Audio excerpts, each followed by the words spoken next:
We're so excited to present our first panel discussion. So I'm so glad that you could be here, be it for Story Hour, for Homecoming. As a fan of mystery writing, we're so happy to see all of your faces.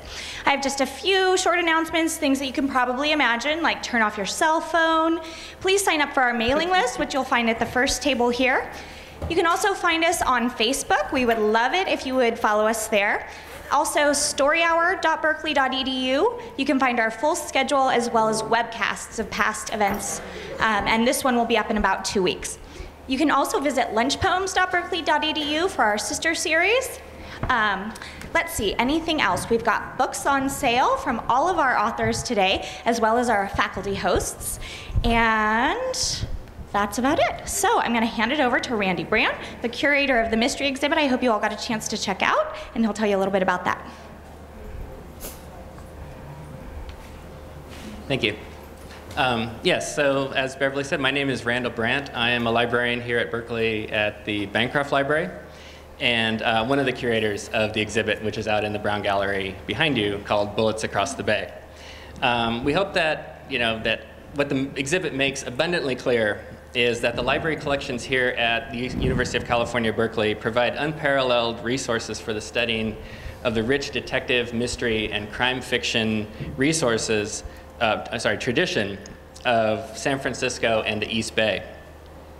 The focus of the exhibit is on first editions of mystery novels, including books by our distinguished panelists, and is supplemented with additional materials that help that contribute to an understanding of the genre and of the place. Numerous campus libraries contributed materials to this exhibit, including the Doe and Moffett libraries, the Morrison Library, Graduate Services, the Media Resources Center, the Bancroft Library, the Ethnic Studies Libraries, the Education Psychology Library, and the Law Library. So when I said that the campus had a lot of resources, I wasn't kidding. And I would like to thank all of those libraries and all of the library staff members who run those libraries for their generous assistance in helping us put this exhibit together. I'd also like to acknowledge just a few individuals who helped make the exhibit possible. First, there were two other curators besides myself, Michael and Burnett and Maria Brandt.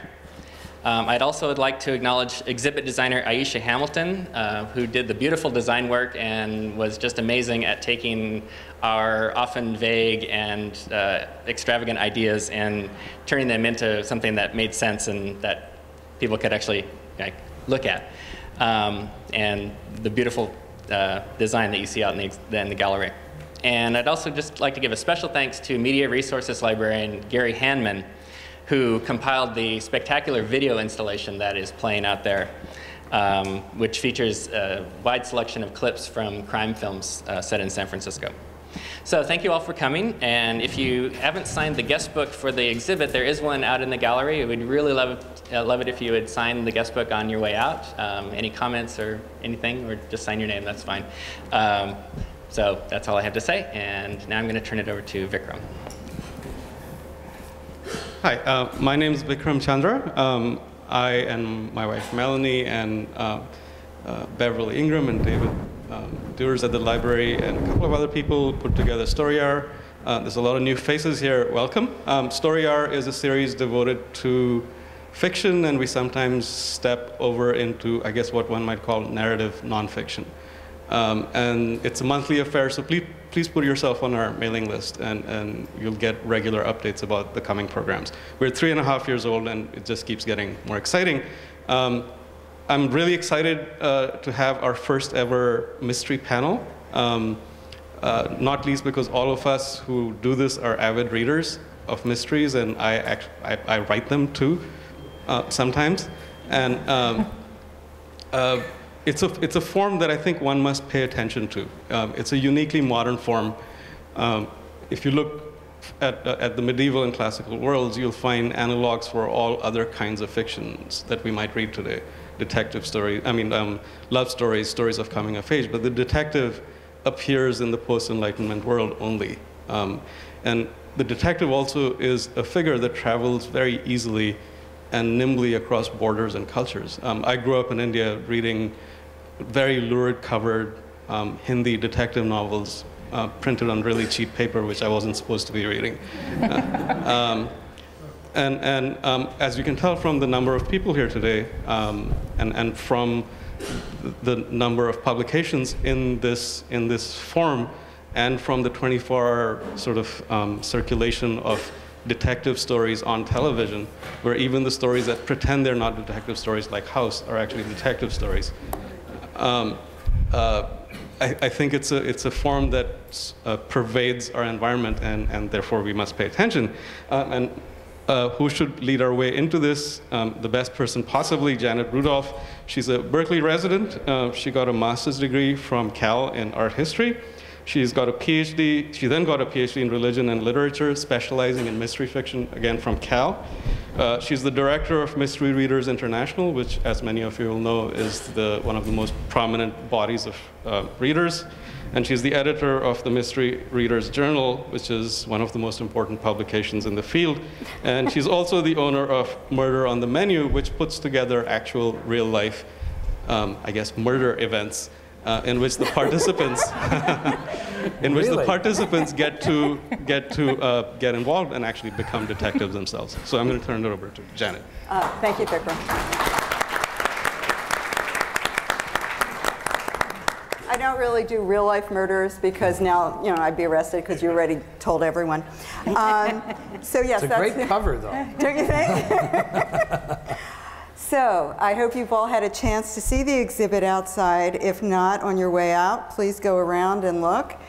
Some wonderful first editions and some other material, and plus the clips, they're great on the movie. So San Francisco, bullets across the bay. Today we're going to have 3 panelists, 3 mystery writers.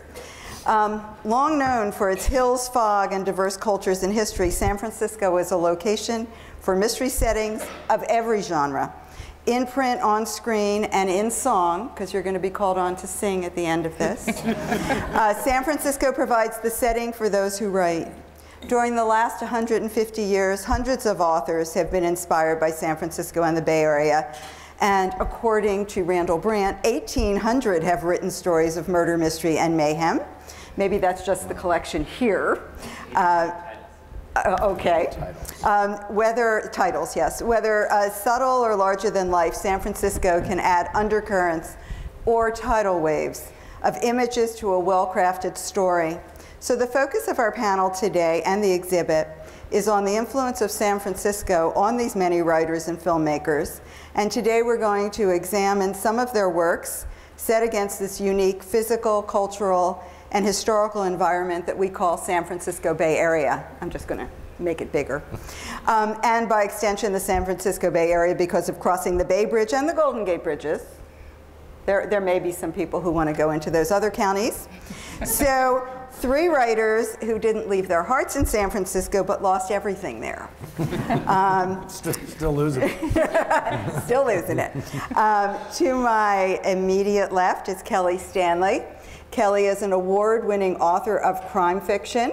Her first hard-hitting novel in the Miranda Corby series, City of Dragons, was met with overwhelming critical acclaim. It won the McCavity Award, the Sue Fader Historical Mystery Award, and was a finalist for the Los Angeles Times Book Prize. The newest novel in the series is City of Secrets. Kelli also writes a highly praised series set in Roman Britain, the latest of which is The Curse Maker. Her debut novel, Nox Dormienda, won the Bruce Alexander Award for Best Historical Mystery of 2008. She makes her home in Dashiell, Hammett, San Francisco, earned a master's degree in classics, and loves jazz, old movies, fedoras, Art Deco, and speakeasies.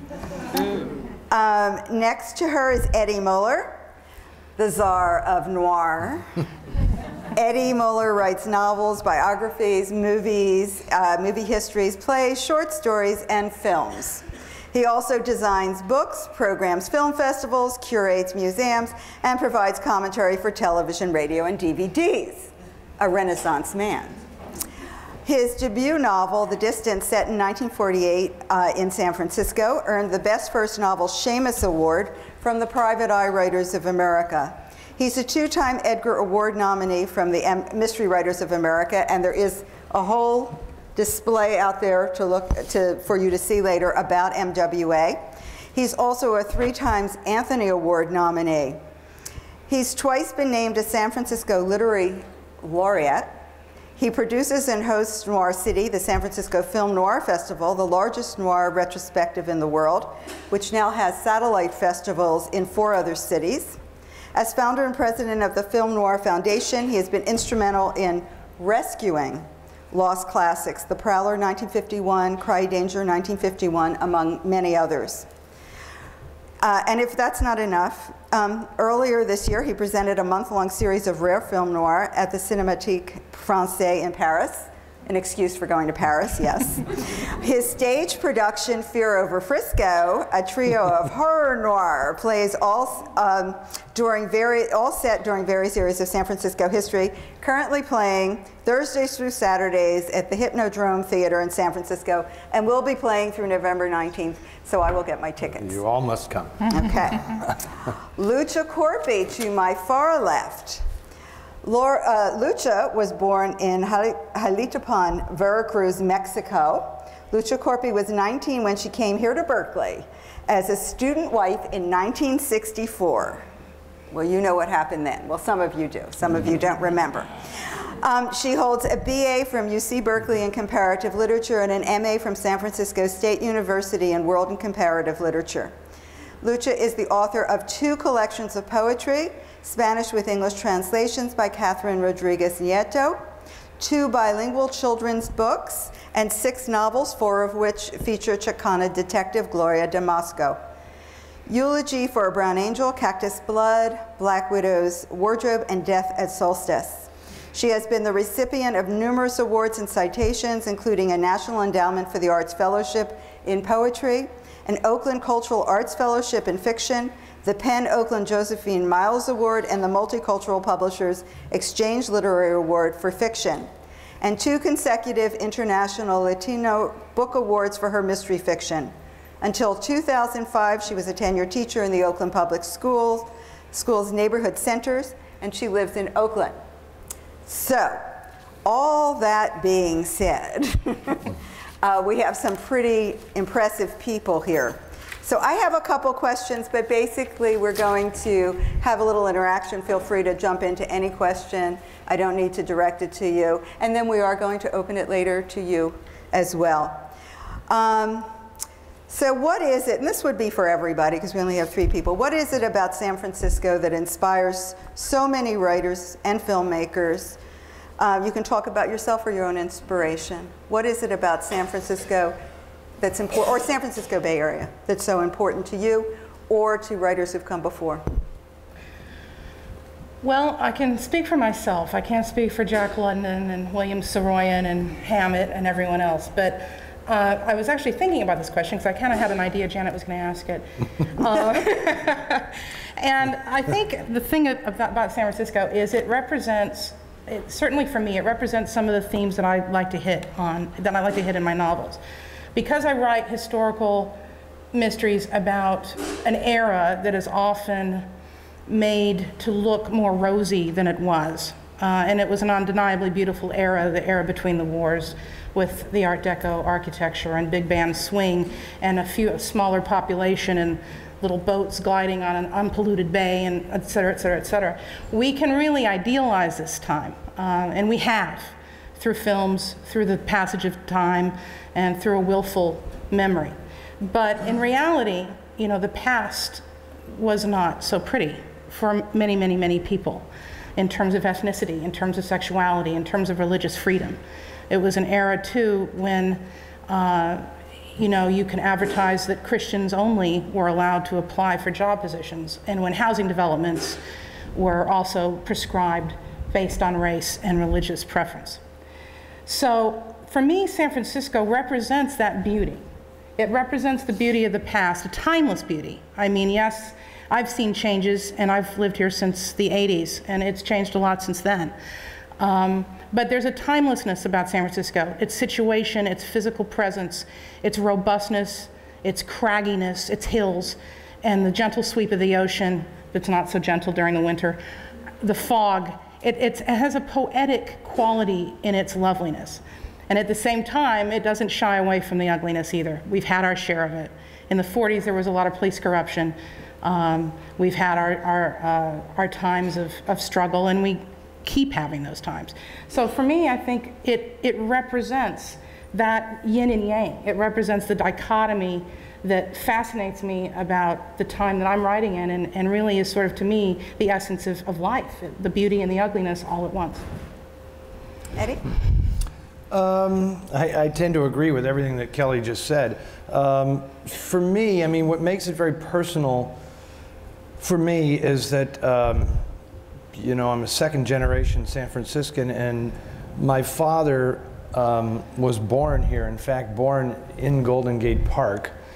And just growing up, I feel very, very fortunate. I was born in 1958. In fact, tomorrow is my birthday.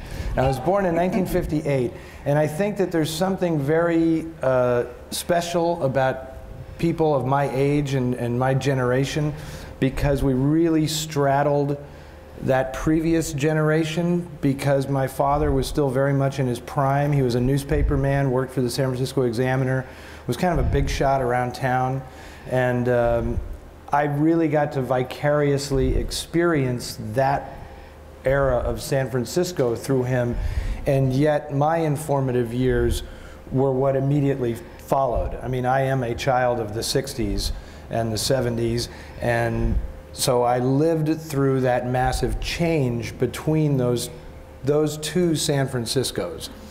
And that's what really intrigues me about it, seeing how the city can transform itself, and also that you know, I consider myself to be a native San Franciscan, but I'm well aware of the fact that the city attracts so many people from elsewhere who come here specifically to transform themselves, because they believe that San Francisco has that transformative power. If I can get there, I can become the person that I really want to be, or the person that I'm not allowed to be somewhere else. And I think this has always been the case in San Francisco, and I think that lends itself brilliantly to mystery and crime fiction, because you don't know whether those motivations are altruistic or very deceitful. So I think San Francisco has people who venture here and transform themselves into something wonderful, and then it also has people who are complete charlatans who are looking to take advantage of all of those gullible people.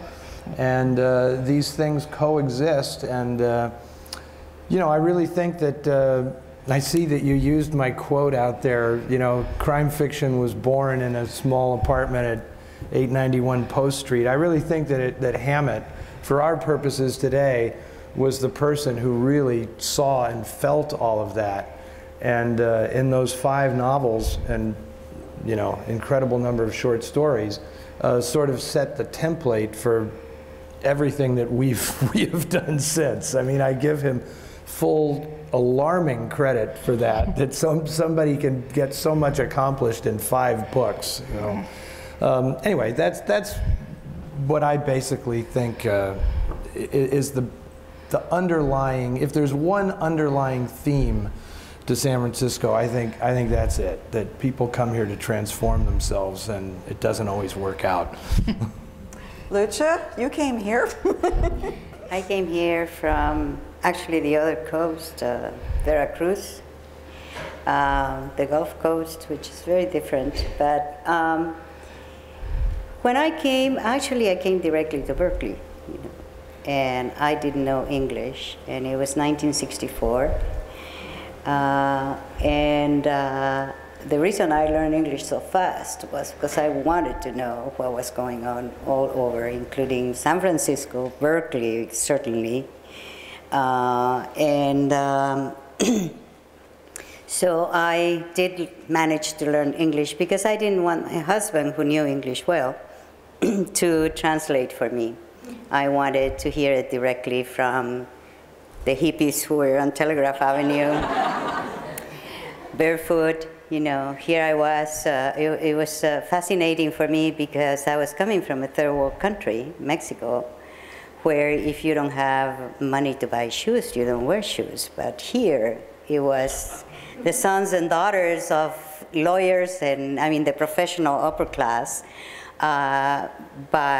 going barefoot by choice. So that was my first encounter with the Bay Area through Berkeley.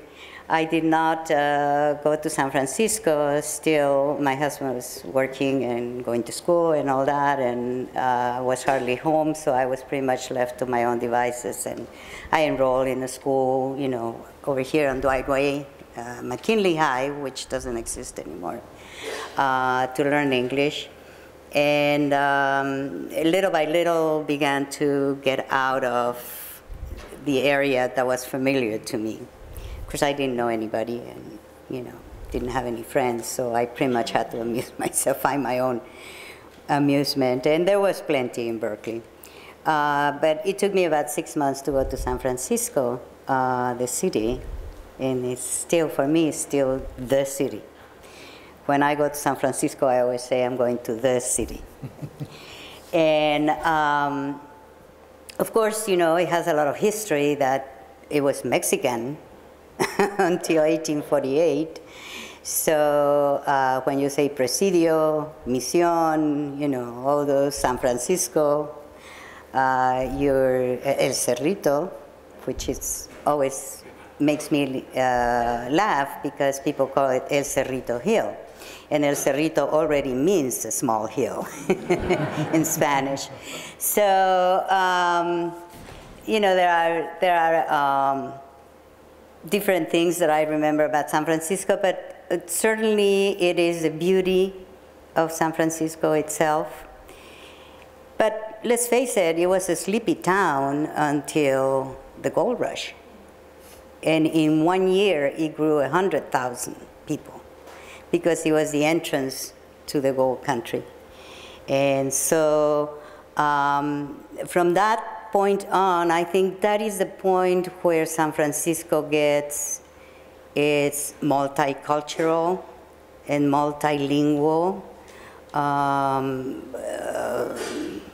personality, because I think, I mean, everything has a personality in this area, no matter where you go. Of course, I live in Oakland, which between Berkeley, which is the, you know, rebel and blah, blah, blah, and San Francisco, the charming, you know, arts mecca. I live in the ugly sister city, Oakland. But it is a fascinating place. And as you said so well, it is a place where you come to find who you are or to fulfill your destiny, as it was for me. And now we're going to talk a little bit about your books and why you sent your books here. Or that's okay. Fearless 49ers back in the day led the charge to our precious bay. Lives were bought, lives were sold in that infernal rush for gold. Our greed and avarice led to ruin and syphilis and fortunes founded on foul play. That's the first stanza of the song, Fear Over Frisco, that was that you could hear on stage performed live by the cast of Thrill Peddlers in San Francisco right now. That's my first song. That wasn't in the list. I actually wrote a song for this thing. So that was, yeah. So you take your inspiration from the city, or the area, but from the city mostly, because it kind of spills over. I'm going to start with Kelli, and this is not for everyone, this is for Kelli, but if you feel like jumping in, feel free to just jump in. So Miranda is a female detective in 1940s. How many female detectives were there in the 1940s in San Francisco, and where did you find her, come up with her? Well, Miranda is a product of a long-standing affection that I have for the noir form. And I have to say, you know, and this is not a subtle birthday present for Eddie, without him, I mean, he himself has been such an inspiration, not just to me personally, but for so many of us in the city, as authors, as fans. I attended Noir City before I was published. I attended it while I was getting published, and I still attend it every year. It's awesome, and we owe that to him. Miranda came about because of my fascination with noir, and because of my fascination with this era. My parents were born in '39. To me, it seems, it is a watershed year. Not only was it probably the best year of Hollywood films that we've ever seen, it was the year that World War II started. So I really wanted to play around with setting something in this particular time and place that I have always felt a yearning for, that I always felt comfortable in and yet intrigued by because of that dichotomy I spoke about earlier. And at the same time, and as much as I love noir, I really came to object to the misogyny that is inherent in a great deal of noir fiction and noir film. You know, when you see the schmuck getting railroaded by the broad over and over and over again, and then you study this in your classes, and you realize that this goes back to Eve and Pandora and Jezebel, and you know, you can just fill a book naming all the bad, beautiful women that populate, you know, literature since time immemorial. I love them. I knew he'd say something. Yes, I love them too, but one grows tired of that as a woman. And you know, let's just say they're a little hard to live up to. So what I wanted to do is create a character that had those attributes that we know and love. Who's beautiful, who's sexual, who's strong, who's smart, but damn it, who is not bad. You know, that was where I wanted to draw the line. And so Miranda, I thought, let's do something very transgressive. Let's take the femme fatale and put her in the Seamus shoes. And that's what I tried to do with Miranda. And San Francisco, being the transformative place that Eddie so eloquently spoke about, seemed to be the place to do that. So that's really how she was born. And so far as her veracity, there were, last time I counted in my 1940 phone book, which is one of my prized possessions in terms of research, over 25 detective agencies in downtown San Francisco alone in 1940. A great many of these places used female operatives. Female operators were not uncommon. A woman having her own business would have been uncommon. And I can't say that there were any female detectives other than Miranda at the time, but I know there were definitely female detectives. So, you know, it's her destiny. And a lot of people don't want her to be where she is. They want to take her down, but she's going to keep going. Lucha, so you chose a detective, and where was your inspiration? Well, actually, my detective chose me. Okay. Well, I give you the short story, very short story. I was born and grew up in a village. It wasn't even a town in the southern part of the state of Veracruz. About 2,000 inhabitants. If you go from the Pacific, the isthmus of Tehuantepec, all the way to the Gulf, you will go right by my village. And in this, you know, there were three things that were very important to people. One was poetry, the performance, and the creation of poetry. Short story as part of the oral tradition, and also music. And growing up in this environment, you know, the town was so small that when my brother and I were inseparable. He was 6 years old, he had to start school, I was 4. I couldn't, but my brother wouldn't go to school without me, which meant that, you know, he wasn't going to go because he refused. So my father, being a small town, which my mother always used to say that a small town is a big hell because everybody gets into everybody else's business. But one of the advantages is that you actually know everybody. So my father knew the principal, and the teachers and went to talk to the principal, and the principal said, oh, yeah, sure, it's okay. You know, I mean, if she's quiet, you know, it's okay. And, you know, he can come, he'll get tired of bringing her, he'll make friends, all the friends. She's too young, she'll get tired of coming. But it didn't happen that way. So I did, you know, as an illegal student, they gave me a little desk in the back of the room. And over there, I sat quietly and I learned everything, all the subjects for the first grade. My father would, you know, correct my homework at home. Then I went through the first grade, but of course, I was for free and illegal, you know. So then I went on to the second grade with my brother in the same situation. So I learned to read very well, and by the time I was supposed to start school, they would not allow me to go to third grade. I had to repeat the second grade. But my father, to challenge me, there were two things that were very important. You know, one was that my third grade teacher, to challenge me in reading and everything, started teaching me how to declaim poetry, how to know the phrasing of poetry, how to deliver a line, how to project a voice, you know, all of those things. And the second one was that my father had a cornea transplant and couldn't read, and he asked me to read from the paper for him. And I did. I love my father, and it was wonderful because I learned so much. He would explain so much. But I was forbidden to read from the red page, la página roja, the crime page. And this was a loose page which parents would take out, would fold. My father would fold it, put it in his, you know, shirt pocket to get rid of later. There was no threat of punishment if I read it. He never said. You know, so I took him literally. I went and looked for that red page every time I could, and I read it, of course, you know, hiding always.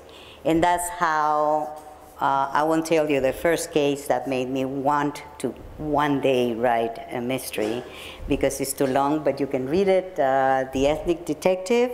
In The Ethnic Detective, I think it was the first. The first issue, yeah. So what happened basically was that, you know, I fell in love with a mystery story, with a detective story. And people ask me, well, you know, you were talking about hard-boiled and cozies and this and that and the other, and I thought, well, gee, you know, when I wrote my first mystery, I thought, goodness, you know, how do I talk about my detective? Well, my detective is a Chicana detective. She's not hard-boiled, she's actually parboiled. So whatever that means in that whole thing, and that's my beginnings as a detective writer, writer of crime fiction. Red page. I like the red page. The red page, yeah, I like the red good. page too, that's good. It's a good title. The red page, yes. So Eddie, you've done all these things. And you've written 2 mystery novels. My first question is, are you going to write another one? Yeah, there's one in progress now, yeah. Okay, good. For the audience who may not know your book. And as Reed Coleman knows, there's another one lurking, a big one set in San Francisco in the 80s that Reed is going to personally kill me if I don't finish it. Good, Reed. So why boxing? For those who don't know, why did you choose the boxing world? Oh, well, the boxing thing was I had no choice. I mean, my father was a boxing writer. That's what he wrote about for the Examiner. And I grew up around boxing, and I was always fascinated by it. I can't think of anything I've been exposed to in my life that displays simultaneously more nobility and more innate cruelty than boxing. So it was like a natural subject, and I'm constantly fascinated by it. It comes and goes in my life where I get so disgusted with it that I swear I'm never going to watch another boxing match, and then damn it, I'll see a really good one. And it's like, oh, I'm back, he's hooked.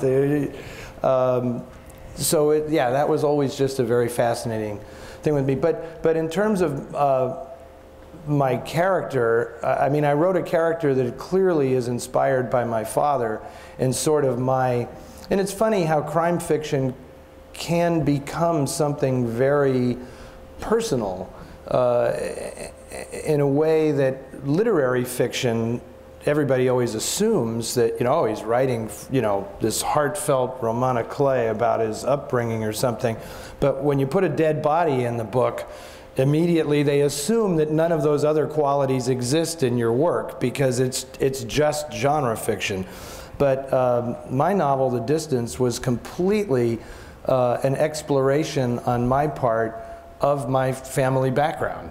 I mean, that's what that book is, right? I mean, the dark secrets in the book and everything else are all things that are very much a part of my upbringing.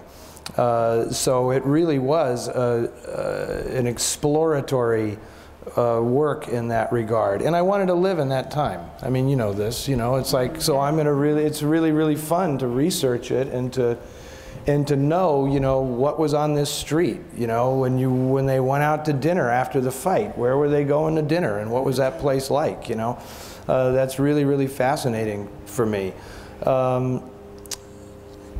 Anyway, that's... Well, okay, this leads into the next question, which is essentially, it's not how do you do research, but we are in the library. Libraries are research places. We have this wonderful exhibit. You mentioned the phone book, the 1940 phone prize. Absolutely. How do you all do your research, or do you, well, why don't you just tell me? Well, I'm a very tangible person, and one of the things I try to do with my writing is the only way that we can see the world, that we experience the world, is through our senses. So in order to get the past to be immediate and visceral, which is necessary because I think Americans have a love-hate affair with history. Some people just, I won't read anything historical. So I'm writing for an audience that I think is not necessarily history buff, but just the average person who wants a good story. I want to make sure that the history comes off as exciting, as real. It's not something that's just over and done with in the past. And in order to do that, I want to get the senses. I want to know, and I want them to see and smell and hear and taste what Miranda would have experienced and what life was like in this city in 1940, on May 25th, 1940, or whatever date that I'm setting a particular book. So in order to get there, I rely on a lot of visual and concrete materials. Obviously, perfume from the past. I just recently purchased an antique bottle of Je Reviens from eBay. eBay's like my big research secret, okay? Yes, I'm joining eBay-aholics, at some point. Down that road lies peril. Yeah. But I mean, it really is. It's a treasure trove. I mean, through photos, through experiencing that, through finding an old bottle of scotch or bourbon, which I know Eddie has done. I don't need an excuse. Through the paper ephemera and objects that people leave behind. In my latest book, I actually found a bracelet on eBay that was a souvenir from the World's Fair that had an inscription that said, "For Nina." And there was something about this bracelet that moved me, so it's in the book. I found a matchbook, okay, a souvenir matchbook, and this is typical of how it works its way into the plot. It was sealed when I purchased it. It hadn't been opened in 70 years. And on it, it was an oversized matchbook about this big. I should have brought it with me, but, and inside, it's foil lined, is a souvenir matches from the World's Fair. On the envelope, because these envelopes were meant to be mailed, because these were, the matches being ubiquitous at the time, they were a good gift. And they were actually really beautiful. They were painted and everything. You could buy a pair, mail it, and send it away. So on the envelope was written, "Happy dreams, Annie. Glad I found my, P.S. I found my license too." That's a mystery, And I thought, what does this mean? Who was Annie 70 years ago that this person found this for her, or was writing this to her, or wanted to give this to her, and why didn't he give it to her? How did it come to be on eBay and in my possession? And what license was it? So this matchbook worked its way into the plot of City of Secrets because it spoke to me. And that's how I do my research. I mean, other than like phone books and maps and menus and all that fun stuff and videos and film and talking to people, the actual objects can hold so much magic, if you will, that they are really inspirational. And that's my story, and I'm sticking to it. So here's most of the characters that I write are obviously based on someone that I know, and either it's like a dead-on depiction of them, or it's just my imagination of them. But if I'm ever stuck for a character, you go to an antique store or something, and you find somebody's discarded scrapbook. And all you have to do is flip through that scrapbook, and if you can't write a character's backstory from looking at those photographs, find another line of work, because man, scrapbooks are the greatest, you know? It's like, yeah, it's just really remarkable. But watch it, Kelly, with the eBay stuff. That could get a little out of hand. The libraries are invaluable for me because, and I start with photo research. That's what I do. Like in San Francisco at the public library there, they have the special photography collection. And I will just go in there and spend a day, you know, if it's a neighborhood that I want to depict or whatever it might be. I mean, I've just seen extraordinary stuff. If you want to talk about somebody jumping from the Golden Gate Bridge in the 1940s, the pictures are just, you know, they're not what you expect. It's what's left behind. And there's these incredible news photographs of like what the jumper left on the bridge. And it's just like, wow. I mean, it's there for you, you know? I mean, you just have to go find it. Writing it becomes easy after that, you know? But the photographs are vitally important for me. And then phone books and directories and magazines and all that, it's... Newspapers. Oh, well, I have so many old newspapers in my house, it's absolutely ridiculous. So Lucha, Gloria Damasco, did she live your life? But you still have to do research because you're writing now about them. Well, it's amazing. I mean, memory is so selective. We all know that. And as we grow older now it's getting even more and more selective. Sometimes I even forget my own name, you know. So imagine having to write something about something you've lived through, because certainly I have lived, you know, all of my novels have the Chicano civil rights as historical background. And here in Berkeley, we had quite a, actually there are two of my novels where Berkeley is mentioned in terms of what happened here at the time in 1968 and 69, in terms of the third world students. And Chicanos being part of that, one of the four groups that went on strike in 1969, a strike that lasted almost 6 months. A strike that was not welcomed by anybody, but that at the end, the students prevailed and it got 10,000, including faculty and teaching assistants, all kinds of people, aided by secretaries, you know, yay! Because they were the ones that would be able to kind of be the Mataharis, you know, working in different departments of the different schools, so they were the ones that kind of transmitted the information that the students needed to know. It was the first time, actually, that Governor Reagan, at the time, sent most people think know very little about the third world student strike. And it's actually mentioned very little in any kind of documentary made of the 60s in Berkeley, in the 70s. But it was the first time that a National Guard was called to occupy a campus, was against the third world students by Governor Reagan then. It wasn't People's Park, it wasn't any other, and yet there's very little mention of this. It was the first thing that attracted me to write with a historical background because there was so very little known.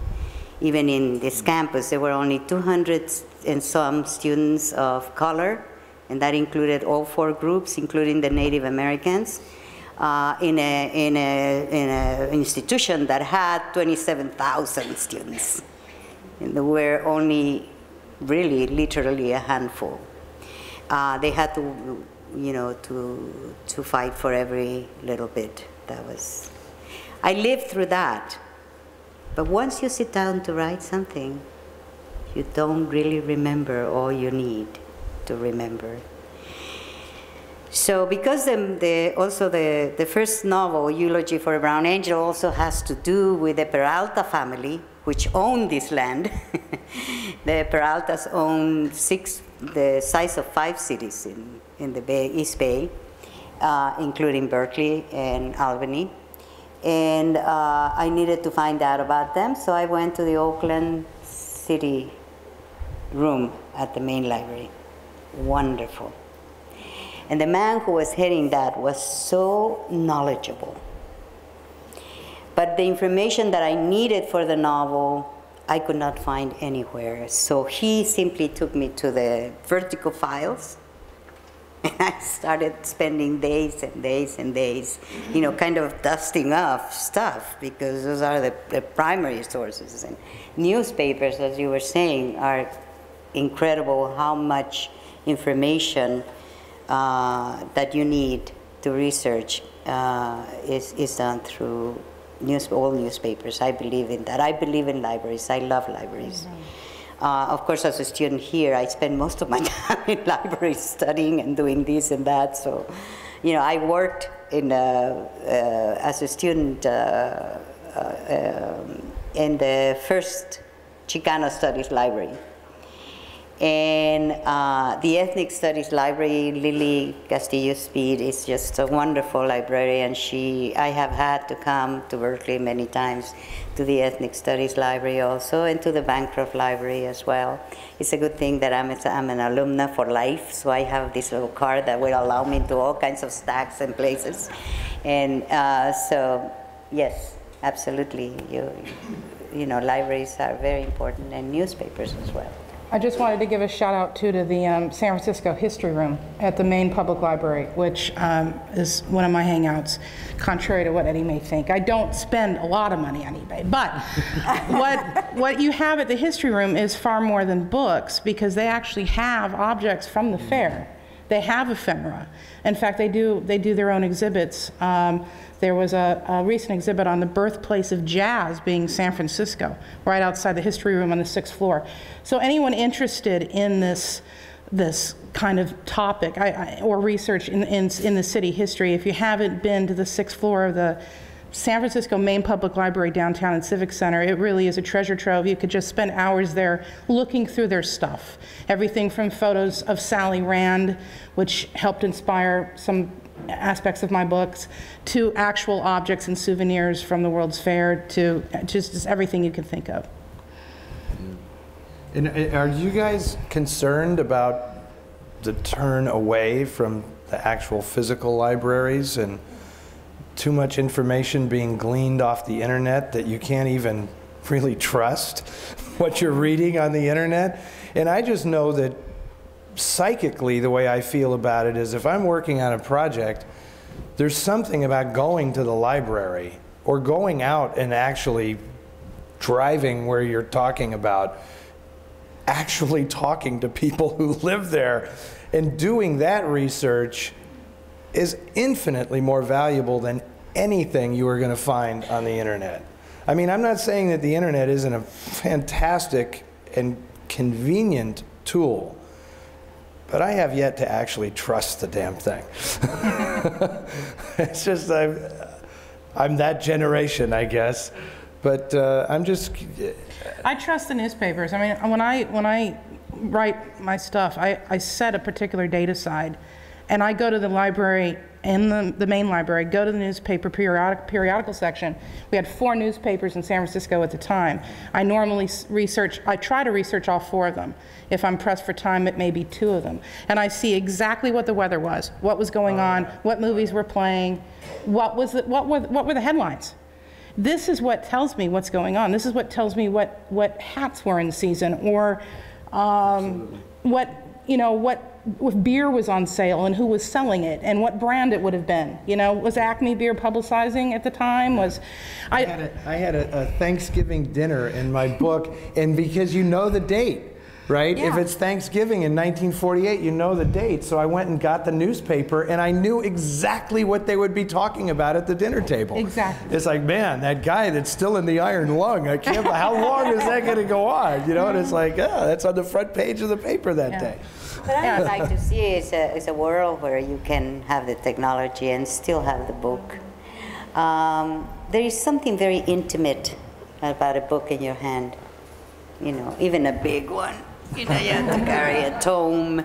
But there are some things in which the research online is also very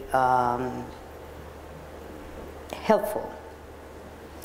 And I've done, I've researched, I'm sure I'm on all kinds of FBI. I mean, I was in the 60s already, I'm sure, But now, I'm more so, I'm being, Homeland Security is very aware of what I've been researching, because there are times when I need to, I did the research for the first novel because my detective was going to carry a gun, and I had to know what that feels like. One of the Oakland Latino police cops, was very, very nice, and he, said he came to my school after reading that first book, and said, anytime you want to, I can take you on, with me when I do this and that, and any kind of help you need, you just tell me, love to do it. I said, you know what, I need you to take me target shooting. And he did. And I learned to handle different, including a rifle, that was awful. And I began to respect more and more life, even more so than I did before, because there is a bullet that is the size of this knuckle, my little pinky, that at 50 feet can kill anybody. I got a lot of, respect, a lot more respect for life even then, because it's so precious and so fragile that a tiny bullet would just cut it completely. But I did need to research more recently, I think, with a couple of rifles that were not as heavy and, bulky as what I had used to shoot when this friend took me target shooting. So I went online and I researched, the rifles that would be light enough for my detective, who is only 5'4", and kind of slender. So that is very good. Some interesting things happen after that with my computer that I am sure. As soon as you write rifle, da-da-da-da-da, or handgun or whatever, immediately somebody, Big Brother is watching you. And I'm sure I'm somebody's list of something or other. But it is, in some cases, I do go to the internet for certain things that are much more easy to do than to get, I had about 50 different books called The Policeman's Bible. Have you ever heard of that? Mm-hmm. The old, where you can see all kinds of handguns and everything. But online, they show it to you from all kinds of angles. You can see what, you can actually, try to figure how it will sit against your shoulder, that kind of thing. So it's, it was, for some things, I think it's very good. Other than that, I'd rather read the information in a book, But you're on the list. Yeah. You're on the list now. And oh, course, yes, I am. And I am course, marked, I'm a marked woman. I'm speaking as someone who lives in the San Francisco Bay Area, where we have all these libraries that we can avail ourselves of. You know, if you're writing in the middle of nowhere, the internet is the greatest tool, you know, ever for you. But when you're here, it's like, I guess that's what I'm saying. Is I don't like the lack of initiative, shall I say, in a certain younger generation that doesn't actually go out and engage because they're too busy engaging with the computer. That's what I was saying, okay? Oh, a whole other issue. That's a whole other issue. Well, since you do research and you do get out there, this is for everybody. What is the most amazing fact that you came across in your research? How's that? It doesn't have to be the most, but a few things. Anything really kind of... I can start.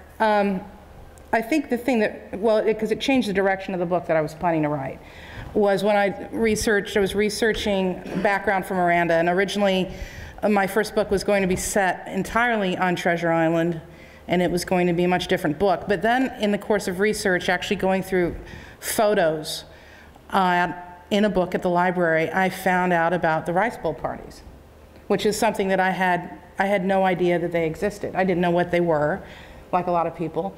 And then the more I found out about them, the more I realized that no, this is the book. Because the Rice Bowl parties were a direct result of an external racism that was forcing Asian Americans into this little ghetto called Chinatown, even though China and Japan were at war, which meant that the Chinese Americans were boycotting their Japanese American neighbors who owned businesses in Chinatown. You had people at each other's throats, and nobody knew about it. And so the Rice Bowl research directly led into that. And that just, it astounded me that it was something that, even though I'd heard of, obviously I knew about the fair, and, you know, I considered myself fairly astute in San Francisco history. I had never heard of the Rice Bowl parties. And they, you know, they had been held for 3 years on the West Coast. Ours was the largest. They had one in LA, they had one in Portland. But it was a little bit of forgotten history, and it totally changed my life. Kelli, explain the Rice Bowl party. Oh, sure. Sorry, the Rice Bowl party was a 3-day and night celebration that occurred in Chinatown, sort of like a Mardi Gras. I mean, this is in an era where people went out. I mean, they didn't text each other, they talked to each other, and they actually went out and they danced and spoke, and they had a nightlife. And thousands and thousands, I mean, literally a couple of 100,000 people over the course of 3 days would fill Chinatown. Streets were all shut off. It was usually held in conjunction along with New Year's celebration. And the whole point of it, ostensibly, was to raise money for the Chinese war effort against Japan, the Sino-Japanese War, second one. The culminating effort was a parade that ran from the Civic Center down Market Street and through Chinatown, which would end at Grant Avenue. And women carrying a large Chinese flag, huge flag, and, you know, dozens of women holding the edge, would go slowly down Market Street and through this route. And people along Market Street, from windows, from people on street corners, would throw money in this flag. And I'm proud to say that our city raised a lot of money that way. But that was the culminating act of the Rice Bowl party. And it is the event that opens City of Dragons.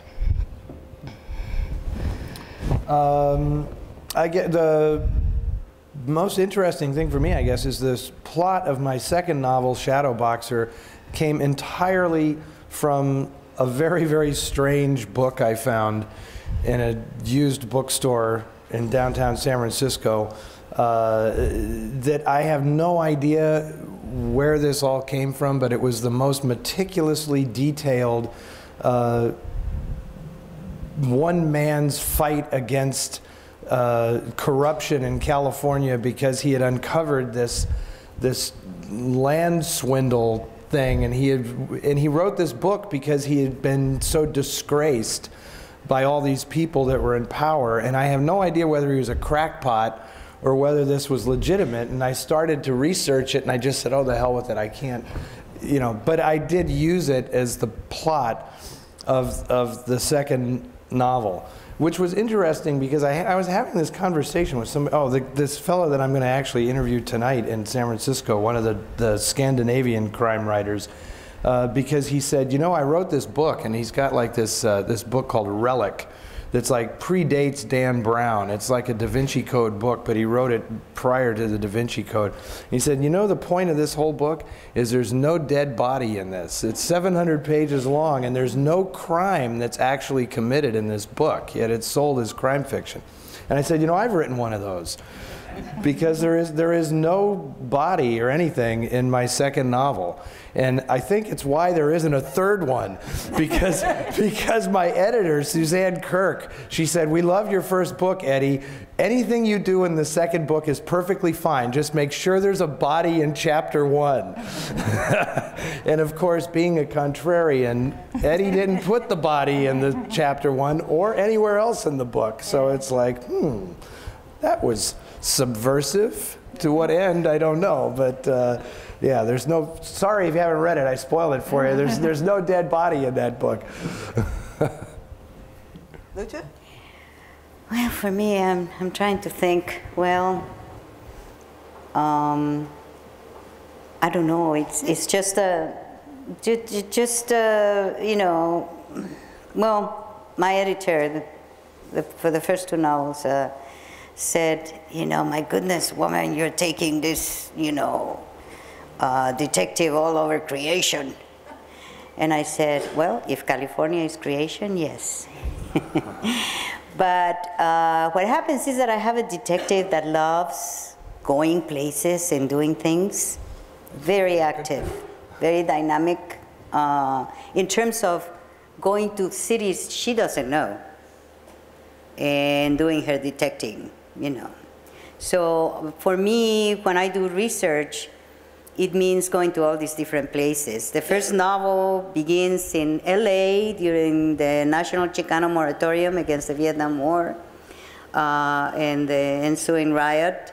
Then, so I had to go to LA. Would you believe that LA, I wrote a poem called City in the Fog after I went to LA, but because people always think of San Francisco as the city in the fog. But have you been in LA at 4:30, 5 o'clock in the morning? It's a misty city too. And it's a different LA. You know, so that I wouldn't have known about LA had I not had to go there and do research, you know, at that time of the morning.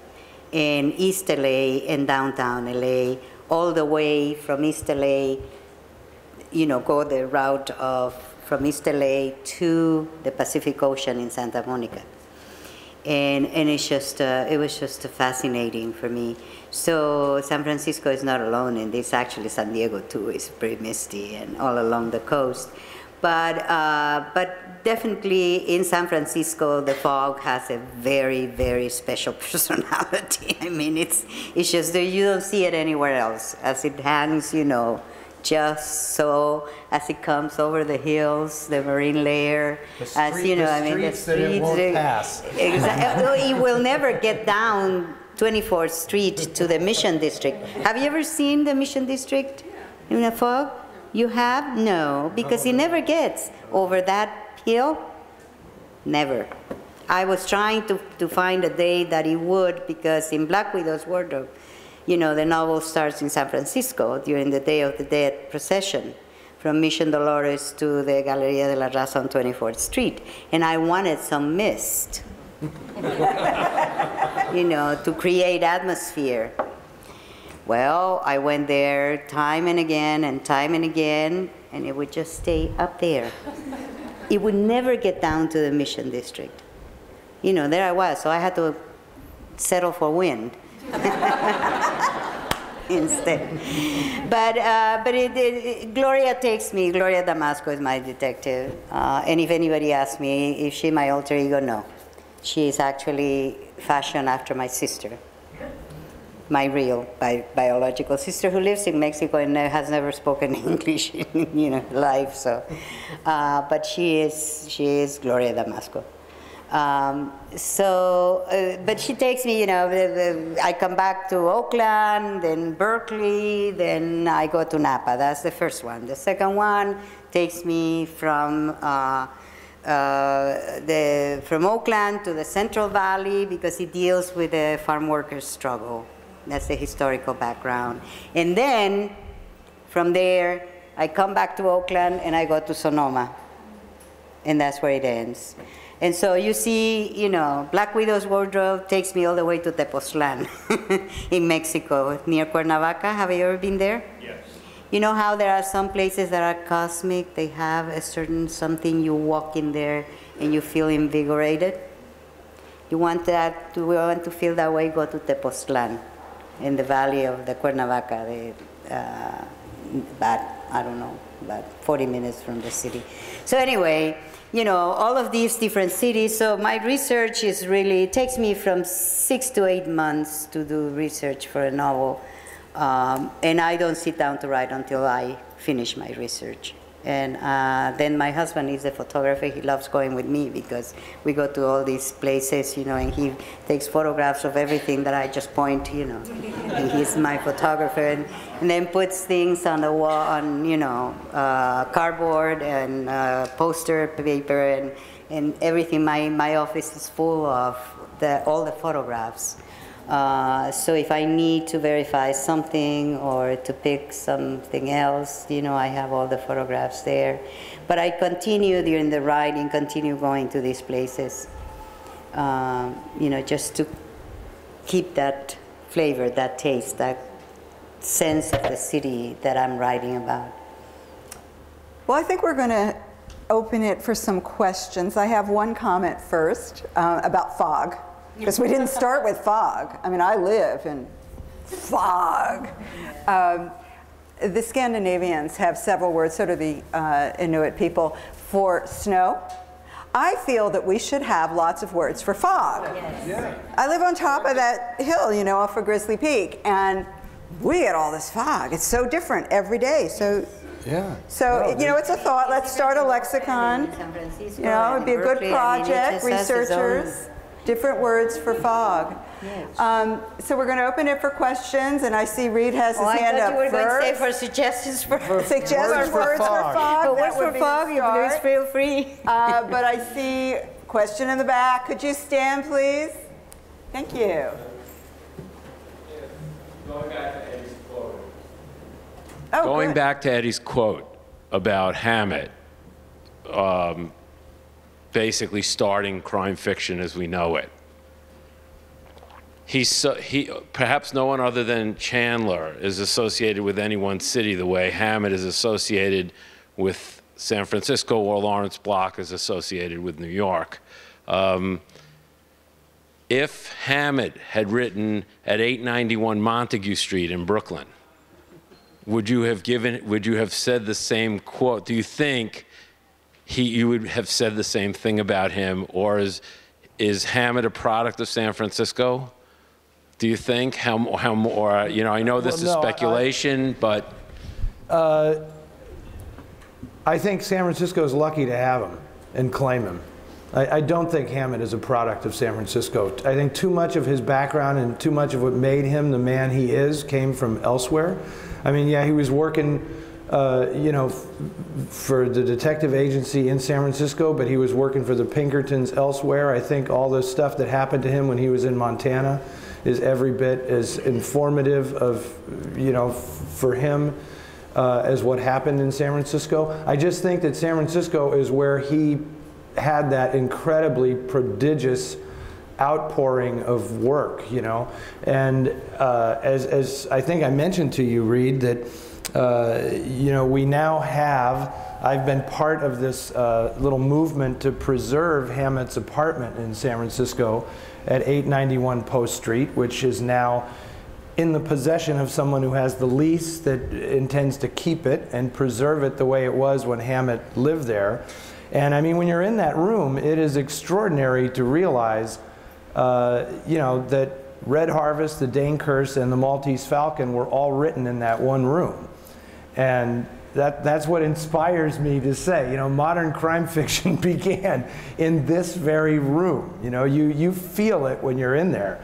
And I just think that the thing that makes him so exceptional is that those 5 novels that he wrote, in some way or other, everybody in crime fiction is still sort of rewriting one of those 5 variations, right, of the Dane Curse, like the family secret novel, or Red Harvest, which is the big, violent, big city, you know, novel. The Glass Key is this novel of political corruption, or the Maltese Falcon is like your classic, you know, 5-6 character detective story, or, you know, The Thin Man, which is, you know, the breezy kind of let's play this off as a lark kind of thing. But he did all those in like, what, 4 or 5 years? He wrote all that, and then boozed it away and lost all of his money in classic fashion, you know. But extraordinary. So I don't think of Dashiell Hammett as a San Franciscan. I think of him as doing his most crucial work in San Francisco. And I would agree, because I mean, if you look at the novels, I mean, San Francisco is a character, obviously, in the Maltese Falcon and some short stories and so forth. But Red Harvest, which is one of my favorites of Hammett's, if you have to rank them. I mean, Poisonville is based on a place in Montana, and it comes to life. You know, I mean, it's. So I think if he were working in Scottsdale, had Scottsdale existed at the time, he would have produced it. It was just that he was ready to produce. San Francisco acted as an incubator for this enormous, enormous talent.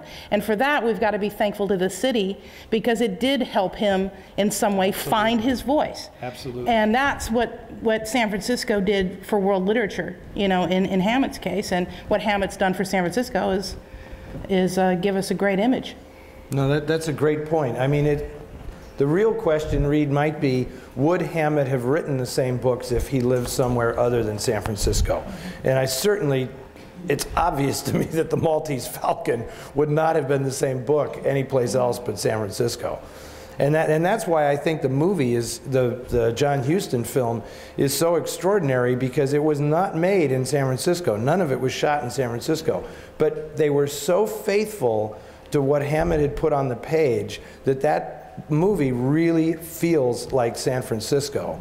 I mean, the interiors are correct in that film. They really got it right, and we're not just like, let's just use the plot. They really understood that this is a book about this place, and the place feels this way. And even though they didn't shoot it on location, they really got San Francisco in that movie. Well, I guess that's one other question. Favorite movies, favorite books set in San Francisco? Oh, well, if you have to think about it, we'll come back. Think about it. Yes? Now, when you write one of these mystery novels, do you outline it first and sort of have a conclusion and work backwards, or you start in one thing and it sort of evolves organically? The classic question. Briefly, very briefly answer. Yes, I outline completely. I can't write if I can't see the finish line. I outline in sort of in a generic way. I mean, in a big way, kind of a big map. But for between chapters, I keep it loose, because I like to have a spontaneity. I like to be led down the path myself with my character. So I know where the big beats have to happen, and I know what the conclusion's going to be. But if I don't feel that I'm on the edge, I can't write it. Then I lose interest. So I keep big holes, sort of, you know, when it gets to the micro level. Lucha? I don't work with outlines. I know what the crime is going to be. I don't always know who the criminal is. And I start and I let it go. I let my characters go with it. Take me where they will. So obviously my first draft is about 500 pages. And then comes the most boring part of it, and yet the most necessary, which is to cut cut, edit, and come up with a story that is clean and crisp as you can. I don't force myself to know all there is about what I'm going to write. I actually love being surprised by my characters, and there have been some minor characters in my novels that have been just been delightful and have surprised me so much. Two of them were supposed to have a cameo kind of thing in one chapter, and they decided, both of them, that they wanted to do the research, and they actually came to Berkeley, to the library, to do the research on Malinche, which I needed to do, and took over 5 chapters. And I welcomed them. They were delightful. They made my day. They were really wonderful. So I don't work with anything planned already other than the most basic, information that I need. I do a lot of research. Obviously, you would think that I know what all that research. No, I don't. It just comes to me in the middle of the night. Gloria says you have to research, the Peralta family. There I go. And that's it, so. More question, or Eddie? Or? I just want to, on research, one point that I really want to make that I think is kind of crucial. I do a lot of research when I write a historical thing, but I throw a lot of it away. I mean, I do not want the research to appear on the page. It really, really helps me to visualize, and then if I just feel like I'm saying this because I want you to know that I did this research, then it's like, gone, get that out of there. Because I also write in the first person, and it really keeps you honest because... You have to internalize it so that you can actually put it on a page. Exactly, but also, that means learning it. if the story is picking up momentum, and your main character is telling the story, he's not going to stop to explain all this stuff that's around him. I mean, it's just happening, So you have to be very careful when you use expository information not to go a little overboard just because you put the time in to learn where it was actually happening. Well, I think you're putting the time in so that the research, as Lucha was saying, is internal, so that your character knows so well that you can write it as if it were. Your character knows it. That it's in your character's head, and whatever is in your character's head, some of it's going to be shared and some of it won't be. But as long as your character knows it, then you're safe. Somebody has the microphone. Yeah, I have the microphone. Working? I don't know. I recently read a prequel to the Maltese Falcon. I don't remember the author's name. Joe Gores. It was about Sam Spade and Miles Archer, and it ended right at the beginning of Maltese Falcon. I wanted to ask you how legitimate you think it is for one author to take another author's character and write a prequel or a sequel. Or in this case, that specific one. Yeah. Well, could you repeat the question? Well, the question was regarding the recent publication of Spade and Archer by Joe Gores, which was the official prequel to the Maltese Falcon. And the story behind that is that for years, I'll try to make this brief. There was, for a number of years, a debate about who actually had the rights to all of this. And there has been, for a long time, a battle between Lillian Hellman's estate and Hammett's family over who actually had the literary legacy. And it is with the family now. And at one point, Hammett's daughter, Jo, said, that's never going to happen. We're never going to tarnish his memory by allowing a sequel or the characters to be used in any other way. They changed their mind and asked Joe to write the book because he had written the novel Hammett, in which Hammett was a fictional character a number of years earlier. And Joe had been a private eye himself and shared a lifestyle very much like Hammett, and the family was very fond of him.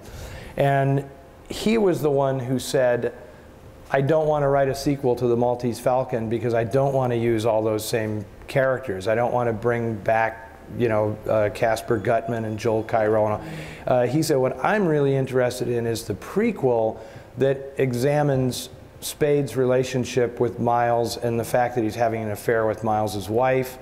And I thought the book was really good.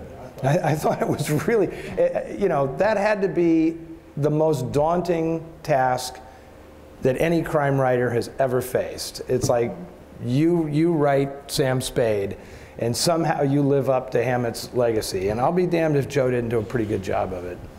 I thought the book was really fun.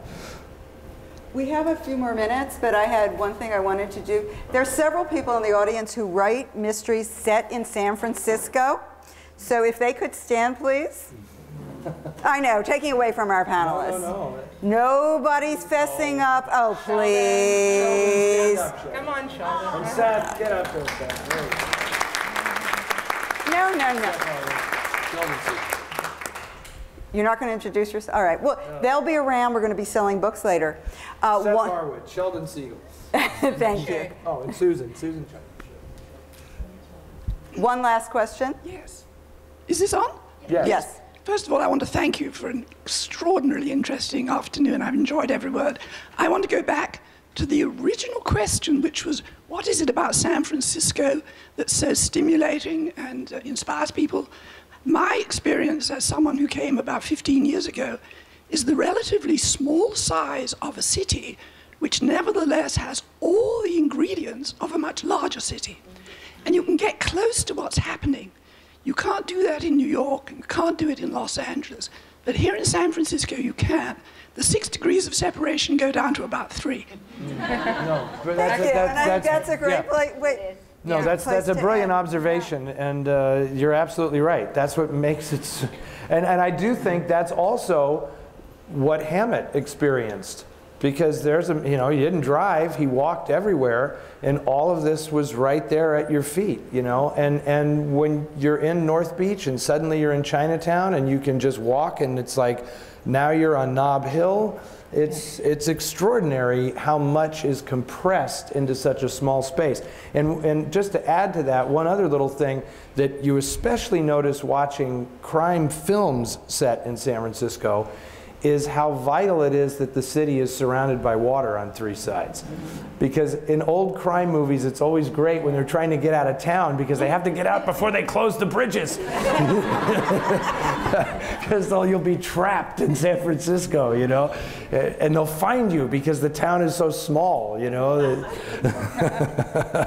So you want to do the 3 favorite movies, or the favorite? Yeah, if you can, yeah. I'm not going to name one because I can't, but I can. Definitely the Maltese Falcon, definitely Lady from Shanghai, just for the rundown Chinatown, going by the Lipo bar, and the scenes supposedly shot at Playland, and Vertigo. Yeah, Vertigo is a must. Yeah, that's to me is the best San Francisco movie, or the movie where San Francisco really feels like another character in the film, and not just San Francisco, but the whole Bay Area. When they go up the coast and down the coast, it's absolutely fantastic. Yeah, and I like Dark Passage too. Dark Passage is pretty cool. Just for the depiction of the city in the dead of night is really great. And the apartment on Telegraph Hill. Come on. Still there. One thing though about films is that I remember when I was here, had been living here about 10 years, and then I saw a movie. I can't even remember what the movie was. But there was something that was happening, and it was a stormy night. And then suddenly there was thunder. And at the time, there was never thunder in the Bay Area.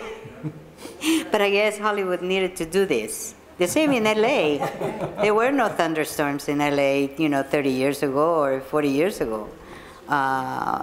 These are more recent that we experience the thunderstorms. And I guess that goes to show you how climate is is changing in the city. Of course, all the cities will change, especially the city will change because of all those climate changes as well. But anyway. Well, I want to thank you all, and I want to thank Randall so much for inviting me and inviting us.